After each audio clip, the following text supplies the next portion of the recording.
Сайн байцгаана уу? Та бүхэнд энэ өдрийн мэндийг хүргэе. Энэ бичлэгээр маань найзууд юм аа таньдаг хүмүүс үзэж байвал мэдэх бах. Би фитнес спортоор маш олон жил хичээсэн. Тэгтээ өнгөрсөн хугацаанд ерөөсөө өөрийнхөө хүссэн үр дүнд хүрээгүй. Тэгээд сүүлийн 3-4 сарын хугацаанд маш гайхалтай үр дүн мэдэрсэн. Тэгээд энийг би өөрөө хуваалцъя гэж бодсон юм аа. Би өөрийнхөө харьцуулсан зургийг болчихсон байгаа. Тэгээд эхэлцгээе.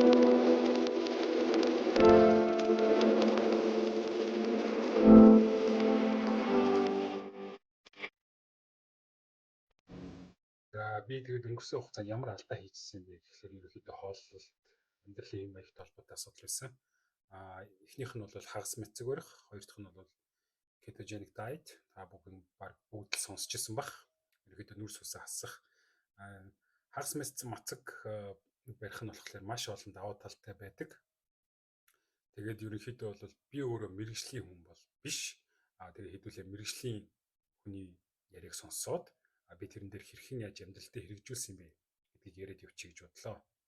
Now, today we're going to talk about doing intermittent fasting for some serious weight loss. There are many magical and very cool things about intermittent fasting that you need to be aware of. First of all, it's extremely cheap. In fact, it's free. In fact, you'll save money. It's easy and it doesn't require any effort. You're not doing something, you're just avoiding something. You're avoiding food. Fasting gives you a lot of extra time, so you're not constantly cooking all day. Fasting will help you live longer. It makes you smarter because it improves your cognitive function. It elevates your mood and lowers your risk for many diseases. So there хагас мэцэг барьснараа энэ мэдээч хэрэг мөнгө хэмнэн, цаг хугацаа хэмнэн, тэгээд чиний сэтгэл санаанд сайнаар нөлөөлнө. Тэгээд cognitive function буюу таны мэдэх үйл ажиллагаа чи судалгаа хийж байгаа эсвэл шинэ хэл үзэж байгаа ч юм уу ямар нэгэн зүйлд удаан хугацаанд төвлөрөх шаардлагатай бол энэ чиний төвлөрлөлийг чинь сайжруулнаа. Энгийнээр бол ухаантай болгоно гэсэн. Тэгээд intermittent fasting is that every time you eat, you trigger insulin. So insulin not only increases with sugar and carbs, but also from just eating in general. So the less frequent you eat, the less insulin you're going to trigger, and the more benefits you're going to have. Our bodies have evolved over a very long period of time to not eating because long ago food wasn't very available. So our bodies have adapted and developed all sorts of very amazing genetics for surviving without food. And when I'm talking about survival, I'm talking about those genes that are survival genes, repair genes, disease genes turning off. Like, for example, cancer turns off when you fast. So all sorts of fascinating survival things related to your DNA. энэ дээр инсулиний талаар ярьж шүү дээ. Инсулинийг зүгээр хамгийн энгийнээр бол цусан дах сахарын хэмжээг зохицуулагч гэдээ ойлгочих болно. Тэгээд бид нар ингээд олон татамжтай ингээд юм хийвэд идэд идэг бол байнгын тэр инсулин гэдэг зүйлийг үүсгэж идэг. Тэр нь тэгээд нөгөө таргалалт тэгээд дээрэс нь стресс бухимдал амьдралын буруу хэм маяг гэдэг юм руу хөтлөд байгаа байхгүй юу? Одоо жишээлбэл бид нар эрт дээр үеийг бодоод үзэх юм бол тэр үед бол ан гөрөө хийдэг ч юм ер нь хоол хомс байсан шүү дээ. Тэгэхээр хүний бие өөрөө удаан хугацааны турш өсөглөн явах тийм процесстэй ерөнхийдөө бол тасан зогтсон байдаг. Тэгснээрээ өөрийгөө одоо имчилдэгтэй ийдэсэн. Тэгээд эргээд өвчний эсрэг одоо үйл ажиллагааны дэвчдэг байхгүй right now. Okay, so you take an average person who's doing 3 meals with snacks in between meals. So they're doing 3 meals and 3 snacks, like 6 meals. They're getting a lot of spikes of insulin through the day. And their body is suffering immensely from this. So the first thing to do is to stop snacking. That's step number 1. So then you just have 3 meals a day. And so then you do that until you're comfortable. And then the next stage is to skip your breakfast or that first meal. So in other words, when you wake up in the morning, because you're not snacking, you're not really going to be hungry, especially. Өмнө хийдэг байсан нэг том алдаа нь юу вэ гэхээр өмнө 3 удаа хоол өдөрт иддэг байсан байлаа гэж бодоход тэр дундуур нөгөө юм хийвэд иддэг гэсэн бохгүй борцч гэдэг юм уу нэг талах одоо хямч гэдэг юм уу тий.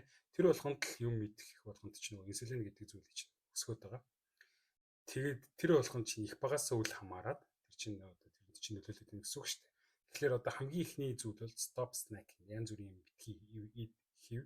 Зүгээр л хоолоо идэх, аль болох баг те өдөрт 2 3 одоо хамгийн ихэндээ зүгээр энгийн 3 хоолоос л эхэлчих те.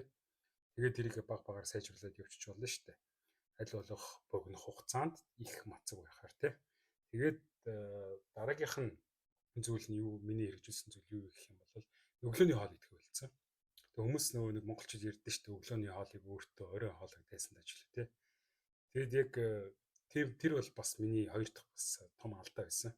Одоо бол яадаг вэ гэхээр би оройн 10 цагт унтаад 5 цагт ойролцоогоос ирдэг байхгүй. Тэгээд 5-аас 7 цагийн хооронд судалгааны ажил хийм гэдэг болохоор хар кофен дээр баг зэрэг юу хийчихдээ шар тус хийгээд уучдаг. Тэгэхээр нөгөө өсгөлэн мэдрэмж авах болчихно. Тэгээд дараа нь бэлтгэлээ хийгээд ингээд яхахлаар ерөөхдөө өдрийн бараг 11 10 11 хүртэл ер нь бол их өссөн мэдрэмж авахгүй. Өссөн мэдрэмж авахгүй бол битгий юм ийд.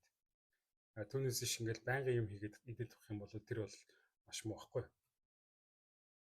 Тэгээд хоолндоо бол ерөөхдөө бол аль болох сайн чанарын өөх тос хэрэглэх юм бол тэр чинь ер нь бол өсгөлэн мэдрэмж чинь дарна. Одоо би жишээлбэл оливын тос, тэгээд авокадо, тэгээд шар тос хэрэгэлдэг.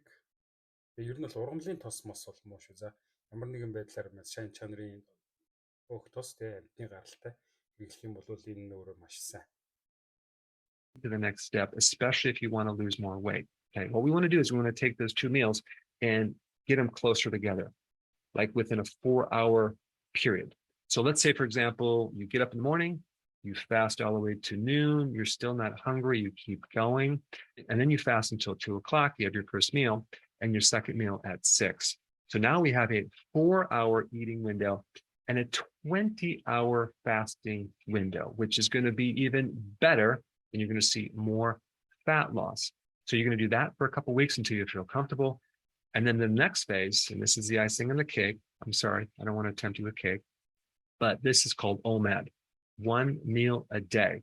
So now what's happening is we collapse these 2 meals together as one large meal, make sure it's nutrient dense and it's healthy, and that's all you're going to eat. Now, of course, you're not going to be able to eat the same calories as you would when you're doing 2 meals, but the benefit of this is not really that you lowered your calories. It's the fact that you're fasting for 23 hours, okay? That's going to produce even greater benefits for your immune system, for your brain, for your anti-aging, for your repair. Now, recently, I kind of stumbled.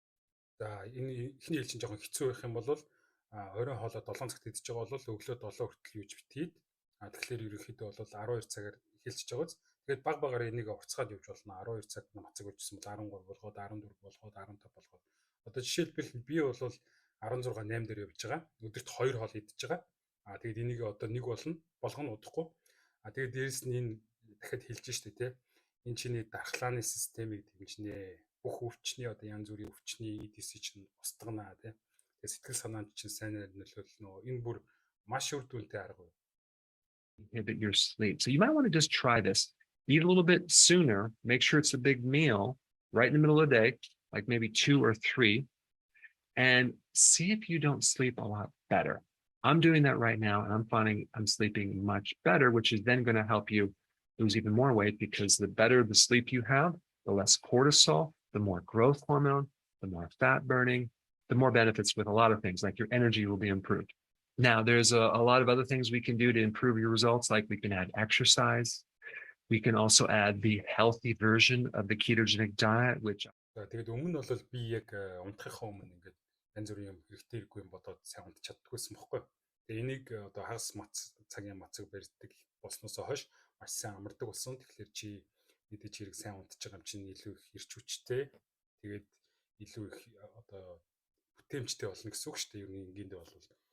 Тэгээд маш олон зүйл байгаа. Би одоо жишээлбэл өөрөө судалгаа хийж байгаа.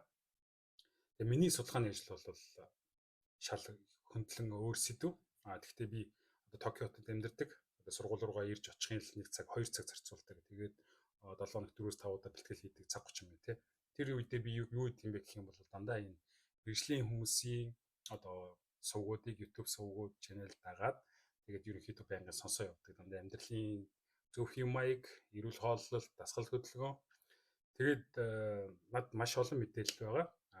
кето дайетын талаар ярина, дасгал хөдөлгөөний талаар ярина, амралтын талаар ярина, дээрэс нь юу идэх хэрэгтэй юм бэ гэдэг талаар ярина. Тэгэд дараа нь дабл чек хийждэг байхгүй юу? Бид нар одоо ер нь бол асар их боломжийн дунд амьдарч байгаа шүү дээ. Интернет ашиглаад чи үнэхээр хүсэх юм бол юу ч сурчиж болно. Гэхдээ за энэ жишээлбэл 2024 онд хийсэн судалгаа байна тий. Хагас мацаг таны эрүүл мэндэд үзүүлэх нөлөө. Энд дээр сая дурдсан бүх зүйлийг ерөнхийдөө хийж байгаа юм л та. Which cleans энэ хагас цагийн мацаг барьснаар энэ бол ерөнхийдөө бол одоо гинцэн эдгэсийн чинь сэргэн тий. Энэ growth hormone одоо өсөлтийн level энэ төвшин тэр нь болохоор нөгөө чамайг илүү залуу харагдуулдаг, чамайг одоо булчин алдахаас чинь сэргийлдэг тэр зүйлүүдийг бүгднийг дэмжиж өгдөг тий. Тэгээд дээрэс нь маш олон давуу талтай өргөсөл дарна, дархлааны системийг дэмжинэ. Тэгээд одоо үйл ажиллагаанд бас сайнэр нөлөөлнө гэж бичсэн байгаа байхгүй. Cognitive performance тэгээд нөгөө мэдхүйн үйл ажиллагаа тий. Тэгээд mental status тэгээд чиний нөгөө сэтгэл зүйн байдал чинь нөлөөлнө. Aging and improve sleep quality. Тэгээд бүгднийг л хэрнээ хэлсэн байна л. Тэгээд үнэлтийг ингээд гүйлгээд харах юм бол саяны одоо бүхэл давуу талуудыг дурдсан байна. Энэ өсөлт нөгөө нэг амтан дээр хүртэл судалгаа хийсэн байл, нээлтсэн байлаа л та. Тэгээ би ерөнхийдөө бол одоо өөрийнхөө сувгийг нээж байгаа. Тэгээд баг багаар ингээд бичлэгүүд хийгээд явъя гэж бодсон юм. Тэгээд хэрвээ та нар сонирхчихвэл миний сувгийг ороод subscribe хийгээд дагаарай. Тэгээд та бүхэнд амжилт хүсье. Баярлалаа.